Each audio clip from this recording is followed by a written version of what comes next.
Healthy drink બનાવવા માટે આપણને જોશે 1 કપ પાણી, 1 કપ પાણી ઉમેરવાનું અને પાણીને સહેજ ઉકળવા દેવાનું.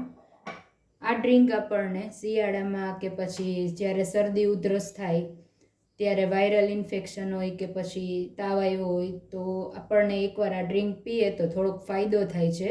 તો મેં વિચાર્યું કે આ ડ્રિંક આપણે બનાવી જેથી બધાને ફાયદો થાય. તો સરસ હેલ્ધી છે, તો તમે પણ એકવાર ટ્રાય કરો. અને આ ડ્રિંકમાં આપણે જોશે 4 નંગ મરી જોશે. પાણી ગરમ થાય છે એમાં 1 તજનો ટુકડો જોશે, 2 લવિંગ, આ એલચી છે 1 નંગ, આ અજમો છે, આ સૂંઠ પાવડર છે અને હળદર છે, અડધી ચમચી જેવી છે. અને આ પાણીને હવે અડધું થાય ત્યાં સુધી ઉપયોગી થાય આપણે ત્યાં સુધી ઉકળવા દેવાનું. આ ફુદીનાના 5 પાન અને તુલસીના પાન છે, 5 નંગ ધોઈને વાપરવાના, યુઝ કરવાના. હવે આને આપણે અડધું થાય ત્યાં સુધી સહેજ ઉકળવા દેસી પાણી.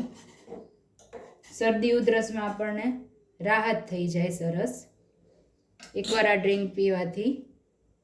તો હેલ્ધી છે ડ્રિંક.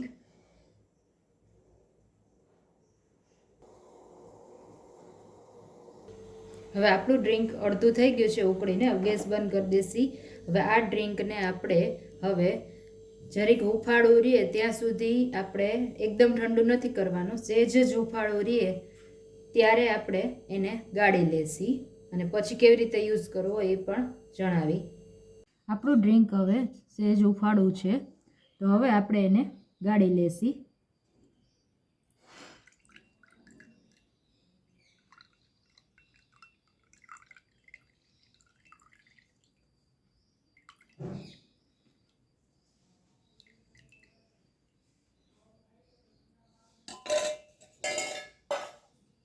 સરસ ડ્રિંક થઈ ગયું છે. હવે આપણા ટેસ્ટ મુજબ અથવા અડધી ચમચી જેટલું એમાં મધ ઉમેરસી.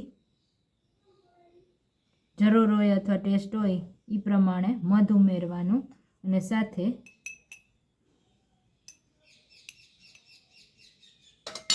લીંબુનો રસ ટેસ્ટ મુજબ ઉમેરી દેવાનો,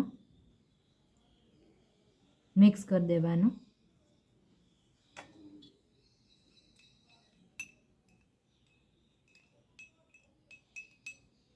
આ ડ્રિંક એકવાર બનાવીને પીવાથી ઘણો ફાયદો થાય છે, તો જરૂરથી એકવાર આ ડ્રિંક બનાવશો. તો રેડી છે આપણું હેલ્ધી ડ્રિંક, જે શરદી ઉધરસમાં આપણને ઇન્ફેક્શન હોય, તાવ હોય તો આપણને ઉપયોગી થઈ શકે છે આ ડ્રિંક. તમે પણ જરૂરથી બનાવજો અને વિડીયો ગમે તો લાઈક, કમેન્ટ અને શેર કરજો. સાથે મારી ચેનલને સબસ્ક્રાઈબ કરવાનું ના ભૂલતા. Thank you for watching.